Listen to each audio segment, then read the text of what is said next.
Hello, boys and girls. I'm your Peter Pan storyteller. This is the story of The Last Starfighter. This is the story of Gremlins. This is the story of Tron. This is the story of Raiders of the Lost Ark. This is the story of The Empire Strikes Back. You can read along with me in your book. You can follow the story along with me. Every time you hear this sound, Turn the pages when you hear this sound. You will know it is time to turn the page when you hear the computer sound like this.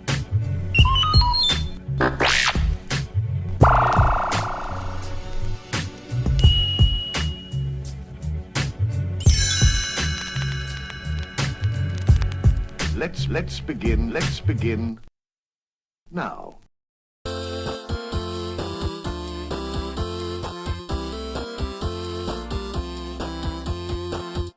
Hello, boys and girls. Welcome to the latest episode of When You Hear This Sound, brought to you by the Space Monkey X Audio Workshop. This is your host, Rob Lamley. Holy cow, can you believe it's almost time for Christmas, Hanukkah, Kwanzaa, Yule, Festivus, or whatever December holiday you celebrate? This year has really flown by. Everybody is busy preparing for their favorite holiday, and I'm no exception. So, for the weeks leading up to Christmas, I've decided to take it easy on myself and present just one record for you, the $6 Million Man Christmas Adventures. If you're not familiar with the $6 Million Man, check out episode 18 of When You Hear This Sound for a brief history and some exciting adventures with everyone's favorite cybernetic hero. As for this specific record, it was released in 1978 by Peter Pan Records and features 4 Christmas-themed stories. This was released 2 years after the $6 Million Man record that we heard before, but it sounds like it's the same team of producers and actors, so there is some continuity between the two albums, which is kinda nice. And with that, let's just get to the record. Today we have Side A featuring the Toymaker and the Kris Kringle Caper. Next week I'll bring you Side B, so you'll have plenty of cyborg mistletoe mayhem to keep you entertained before the holidays really kick into gear. Enjoy.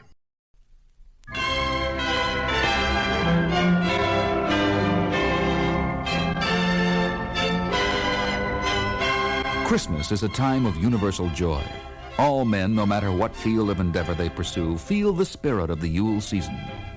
That is, all men except Fritz Koenig. I'm sorry, Fritz, but I can no longer use you. We become automated. But Mr. Dancer, I'm a master craftsman. You have said that I am the best toy maker in the world. Why, no one can turn out the quality of work that I do. That's true, Fritz, but you take too long. I need quantity, not quality. I have inventories to fill, profit margins to maintain. This is a business, Fritz. But my new invention, the duplicator, you said it would help things along. I'm sorry, Fritz, but our tests were conclusive. The duplicator cannot produce a high-quality duplicate toy. You said you were not interested in quality. Well, what I meant was... Give me my machine. It's worthless, I tell you. Then give it back. No. Return my invention, I'll kill you. Get away from me, old man.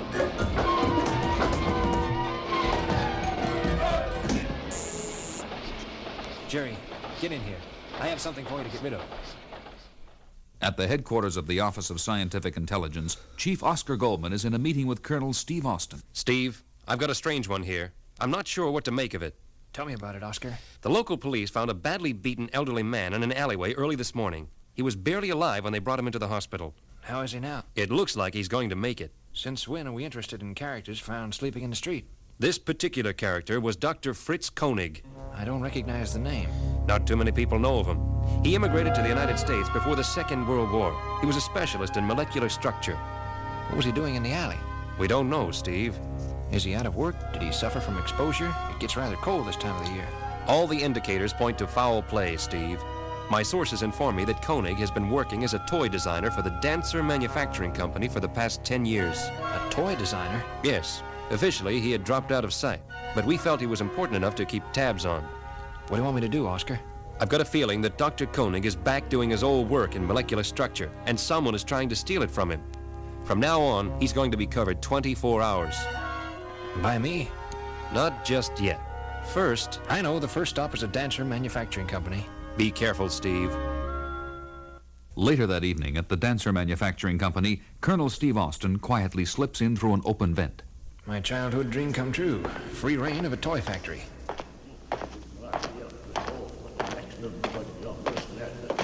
Oh, someone's coming. I'd better find a place to hide. There, behind those boxes. I gotta show you, Mr. Vasilich, this is a genuine article. We are prepared to pay whatever amount is necessary to take possession of the machine, if and only if it performs to specifications. That is the purpose of this test, to prove the capabilities of the molecular duplicator. The power of such a unit is very great indeed. We could revolutionize the tactics of war. Here we are, sir. Jerry, prepare the machine for use. You'll notice that a portable power source has been adapted to the duplicator so it can operate on any terrain. Very impressive. Now, watch over there. That toy army tank. Set the duplicator on 5 and... See? In a matter of seconds, a perfect duplicate of the original toy tank. Amazing. But will it work with full-sized weapons? Why, I don't know. But I must know. I have been trusted with a great sum of money. I must not be swindled. I need to see an actual tank reproduced. Then it will be arranged immediately. What is that? Attack dogs. I keep them here to frighten away intruders. I think we have one on the premises right now. Jerry, release the dogs. That's my cue to exit. I hope I can outrun those dogs. Gotta find a way out of here. There he is. Stop him.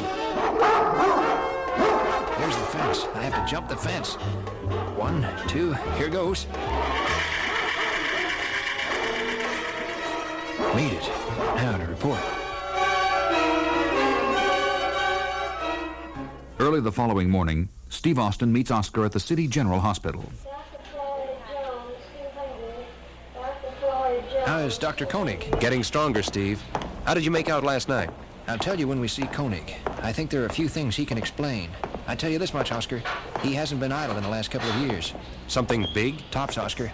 And a man by the name of Vasilich seems very interested in paying whatever it takes to own it. Alexei Vasilich? I have never seen him before. Tall, heavy-set, wears flashy clothing? That's him. Who is he? He's a weapons broker, the most powerful underground espionage agent in the Western Hemisphere. I've been trying to get my hands on him for years. You may get your chance. I hope so. Let's see what Dr. Koenig has to say. Dr. Koenig, this is Colonel Austin. There's something he would like to discuss with you. It has to do with a molecular duplicator. How did you know about that? I saw it work last night. A man named Dancer. That thief, charlatan, he knew my invention worked all along. He was trying to cheat me. What is this all about? I retired from physics 10 years ago. I could no longer get myself involved in theories and equations, so I used the talent I had developed as a child, designing models and toys. I went to work for Mr. Dancer. He said I was good, but I couldn't turn out the quantity he needed to show a profit. So I invented the duplicator to reproduce my toys in quantity. I thought with the Christmas season upon us, he would be happy with the idea. But no, that scoundrel, he robbed me. And now he plans to sell it to the highest bidder. We have to stop him. What's his next move? Vasilich didn't want to buy the machine on the basis of the demonstration with a miniature tank last night. Somehow Dancer is going to have to get his hands on the real thing and prove that the duplicator can work on a major scale. That fool, that is impossible. It can only work with toys. I designed it for small objects. Can you be sure that it will not work on a full-sized armored tank? Well, no, I can't guarantee anything. Steve, I think we'd better get moving.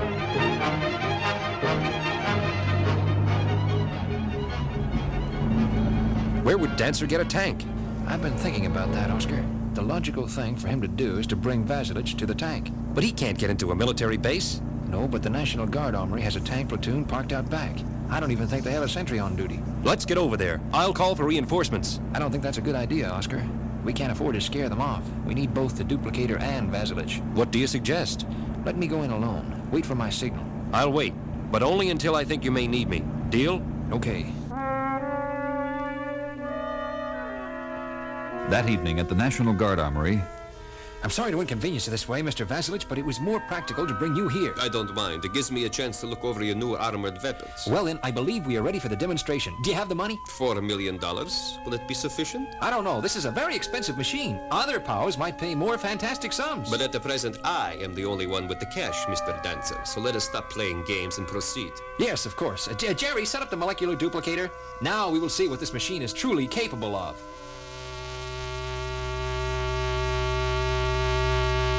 It worked! You have produced another tank! You see, I told you it'd be worth the money. And now if you're satisfied, I'll take the machine and the money.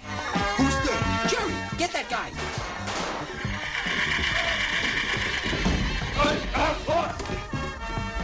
Dancer, you will die for setting up this trap. No, I swear, I didn't know!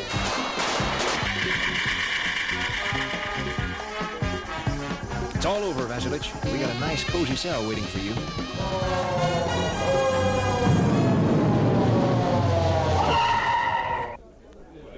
Steve, what happened? Vasilich shot Dancer and his accomplice, Jerry. He thought it was a trap. What was that loud explosion? That was Dancer's dream blowing up in his face. You mean... Dr. Koenig was right, Oscar. The machine doesn't work on large objects. The tank was reproduced, but the molecules couldn't stay together. It exploded into dust. That pile of rubble is all that is left of a tank? Well, Dr. Koenig at least will have his machine back. I was hoping we were onto something that really worked. Better luck next Christmas, Oscar. Maybe you should buy one of Koenig's toys.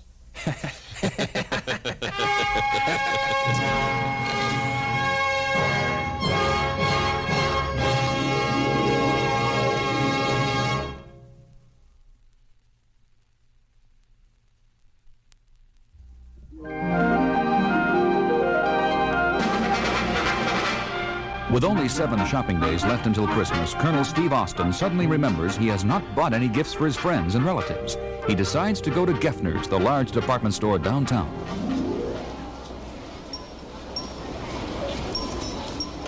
Can I help you, sir? Yes, I'm looking for something in perfumes. Any particular fragrance? I thought you might be able to suggest something. Well, there certainly is a large variety to choose from. I can see that. What's all that commotion about? That's where the store Santa Claus holds court. Probably some kid didn't get what he wanted and is registering a complaint. Sounds more serious to me. Hey, stop that man! He stole my Christmas present! Hey, you, stop! Watch it, mister. This is a crowded store. Someone could get hurt. Sorry, pal, I'm in a hurry. I understand. Christmas rush. Yeah, well, I gotta run. Hey, mister, give me my Christmas present. Go away. Give it to me. Come on, kid, go away. What seems to be the problem? He stole my Christmas present. The one that Santa Claus gave me. Look, pal, she's my daughter. I wanted to surprise her. Now she's gonna ruin the whole thing. He's not my father. Give me my present. I think you better give it to her. Get out of my way. Put that gun away. Someone could get hurt. Not if you leave me alone. Now stand aside. I'm walking out of here. Well, you're not.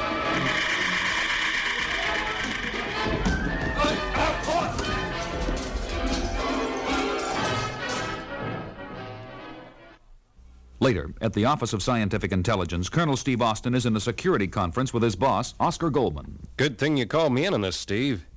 When I grabbed that guy, he dropped the package and it broke open. I could see the thing inside was no ordinary Christmas present. That's why I picked it up and got it to you.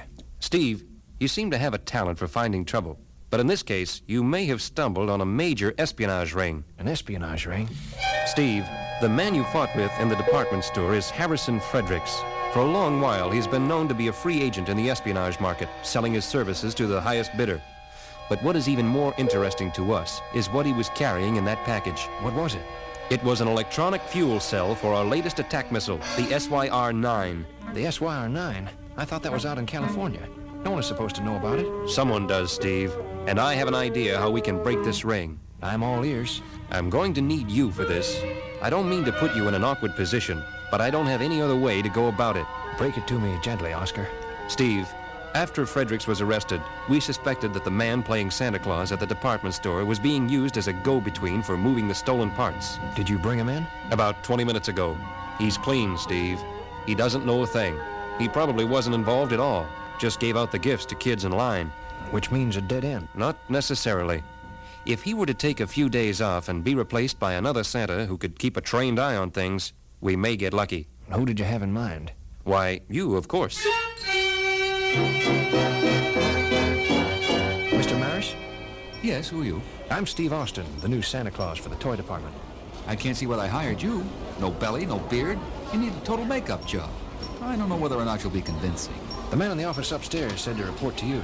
Yes, I see. Where do I change? In the locker room at the back. Yours is number 13. You'll find a red suit and beard in the locker. Thanks.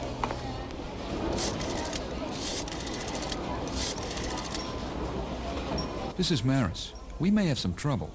No, a new Santa Claus. The other guy got sick or something. No, I just think that it's strange that this new guy shows up after that guy, Fredericks, gets arrested. I don't know. He may be an undercover agent. He doesn't look like a professional Santa Claus. Yeah, well, if there are any problems, what should I do? Are you sure? I've never done that before. Yes, sir. Goodbye. I think I need some more padding around the middle. Well, let's fix that beard first. Here we go. Not bad. Not bad at all. Now just go out there and hand out the gifts. Make sure you take them from the pile on the left. On the left? Yeah. And don't get it confused or you may be out of a job. Hey, don't I know you? Of course, everyone knows me. I'm Santa Claus. There's no such person as Santa Claus. Then who am I? I think you're the man who was here the other day, the one who tried to get my present back for me. I'm Santa Claus. I told you there's no such person. Then what are you doing on my lap? I want a present. But you got one the other day. No, I didn't. The police took it. I want another one. Okay, here you go. No, I want it from that pile. Those are for later. I can't give you those now. Santa, that's quite all right. Give the little girl a gift from the pile she wants. I thought you said... Just do as I say.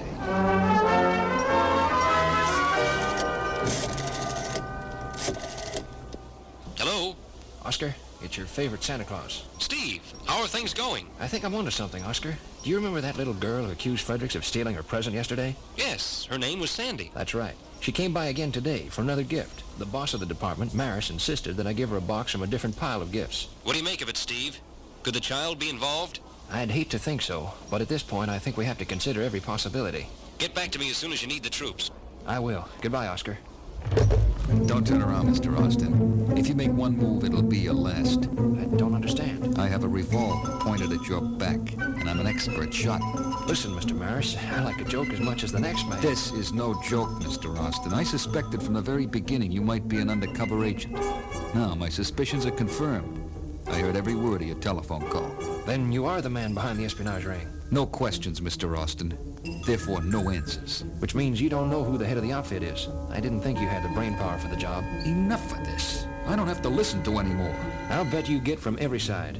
But tell me, where does the girl Sandy fit into this? She knows nothing. She just serves as a messenger. That's a great job for a kid of her age. Quiet! You've spoken your last word. I have no alternative. I must kill you. Don't be a fool, Maris. Federal agents are surrounding the building right now. By then, it'll be too late.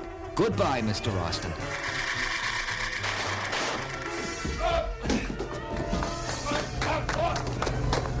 Steve, are you all right? Just fine, Oscar. Our man here is in the top of the line. Don't worry about that. I had a hunch you might need help, and I had one of our men on the scene. He followed the little girl out of the store, and she led us right to Mr. Big. And we grabbed him, just as she handed him another one of the missing fuel cells, wrapped up in a Christmas package. And I guess that ties it all up. Looks that way. Wait a minute. There's one more thing. What's that, Steve? I owe a little girl a Christmas present.